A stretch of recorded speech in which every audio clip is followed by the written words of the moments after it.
Hi fast, here I am gonna recap a movie today, what contains a terrible amount of comedy, a ton of action, and a little drama. The movie's name is called The Man from Toronto.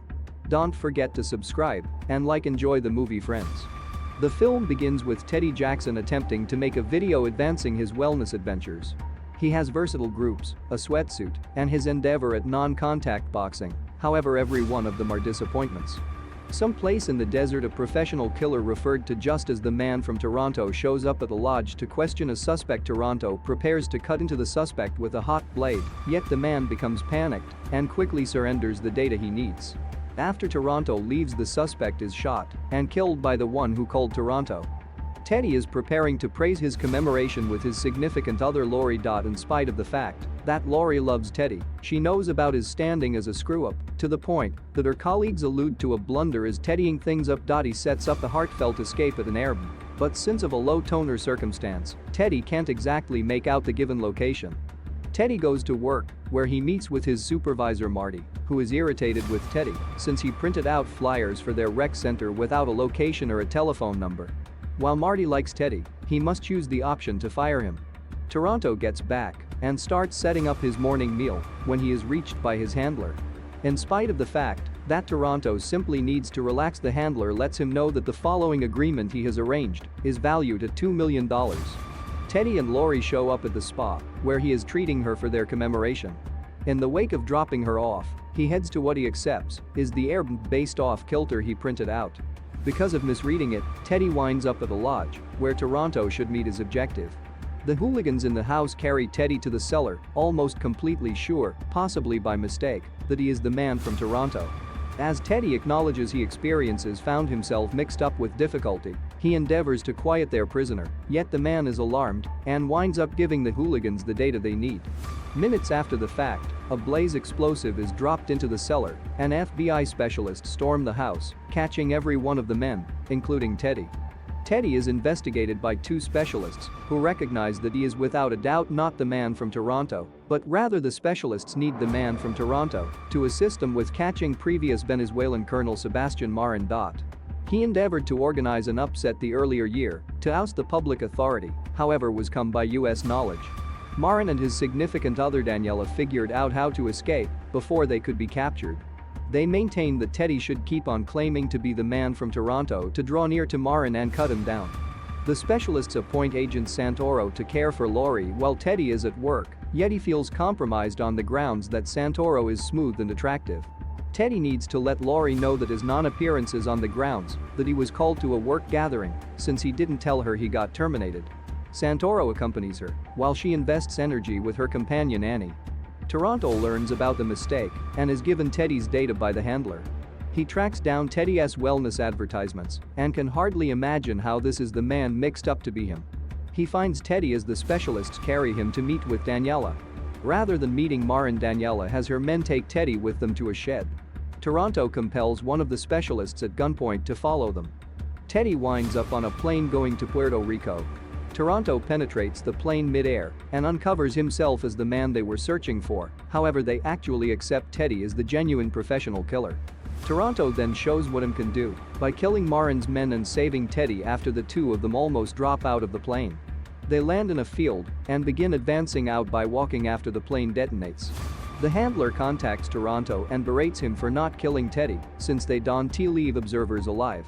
Toronto tells Teddy they need to find somebody named Mr. Green and carry him to Marin since Marin has proactively seen Teddy's photograph, accepting he is Toronto. On a fairway, one more professional killer known as the Man from Miami makes an appearance to beat his client with a golf club. He gets a call from the handler and offers him an agreement to deal with the wreck with Toronto. Miami concurs and afterward involves his golf club as a rifle to kill the other golf player who saw the scene. Toronto carries Teddy to a tech show where they will track down Mr. Green. He mentors Teddy on the most proficient method to convincingly profess to be him so they can view as Green. Teddy is carried into a room with one of Marin's men while Toronto converses with him by means of an earpiece. 4 hostage men are introduced and Teddy needs to cross-examine them all to sort out which one is Mr. Green. He is given blades as a torment strategy to inspire them to talk, yet he inadvertently cuts one of the men's under his eye, making it drain. In spite of Teddy attempting to keep down, He vomits on two of the men, and one of them winds up saying that he is green. Be that as it may, the fundamental hooligan sees Teddy's earpiece and plans to kill him, driving Toronto to step in and kill the thugs. He then, at that point, removes the thumb Mr. Green and places it in a sack. As the two attempt to advance out of the structure, Miami tracks down them and begins to pursue them. He loses Teddy the edge, however he gets onto an enhancement. Toronto and Miami battle as Teddy endeavors to get himself down. Miami nearly gets the thumb, however Teddy falls on top of him, and Toronto takes him out. Toronto then, at that point, contacts the handler for a report on the circumstance. In the wake of hearing the discussion, Teddy accepts that the handler is deceiving Toronto.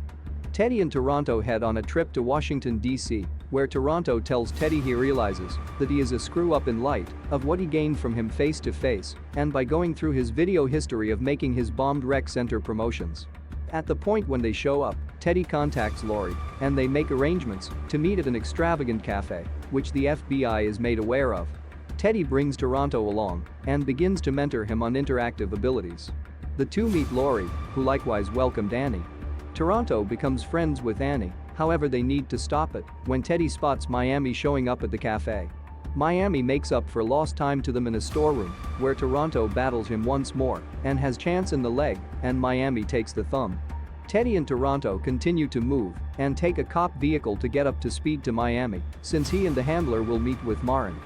En route to Marin's lodging, Teddy gets some information about a task in Minnesota that continues to be raised. Toronto makes sense of that he should kill a man who owed betting obligations to some unacceptable individuals, however he halted himself when he saw the man's child. Toronto later thought twice about it on the grounds that the man proceeded to commit a frenzy. He says that when he completes this task, he needs to open up his own eatery and not kill any longer. At the inn, Marin and Daniela meet with the handler in Miami. They find that the thumb that Miami took to set off a bomb that will kill the Venezuelan president doesn't work, as Mr. Green was really the fundamental hooligan that did the cross-examination. Teddy appears and acts like Toronto, despite the fact that the handler attempts to persuade Marin that it's not him. The FBI appear and capture Marin and Daniela, yet the handler and Miami escape. Toronto winds up taking the installment that the handler would have gathered.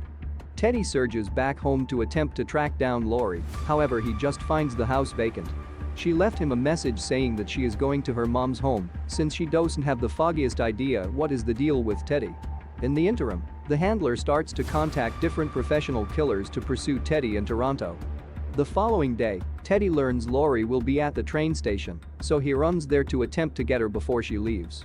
Miami tracks down Teddy and attempts to kill him, however Toronto makes up for lost time and saves Teddy, saying that he could have done without the possibility of Teddy biting the dust. They are then gone up against by the man from Moscow, the man from Tokyo, and the men from Tacoma. The folks run into Teddy's old rec center, and Toronto kills every one of the professional killers. They are cornered by Miami outside, however Teddy finds the mental fortitude inside him to take Miami out. The handler appears and requests the cash, which is in the storage compartment of Toronto's cherished vehicle. After a pursuit where the handler fires explosives at Teddy and Toronto, they end up at an industrial facility. The handler corners the two at gunpoint, yet Teddy maneuvers a switch and drops the handler into an extremely hot tank, where she consumes to death. Toronto permits Teddy to take his vehicle to get up to speed to Lori. Teddy makes it and apologizes to Lori for keeping things from her, and they accommodate. And afterward Toronto's vehicle gets furrowed by a train since Teddy left it on the tracks, making all the cash fly away. And afterward Teddy gets handled by the police. After 1 year, Teddy and Lori are anticipating a child. Toronto has opened his cafe and is dating Annie. Teddy's no-contact boxing rec center business has taken off, yet Toronto actually needs to kill Teddy for annihilating his vehicle.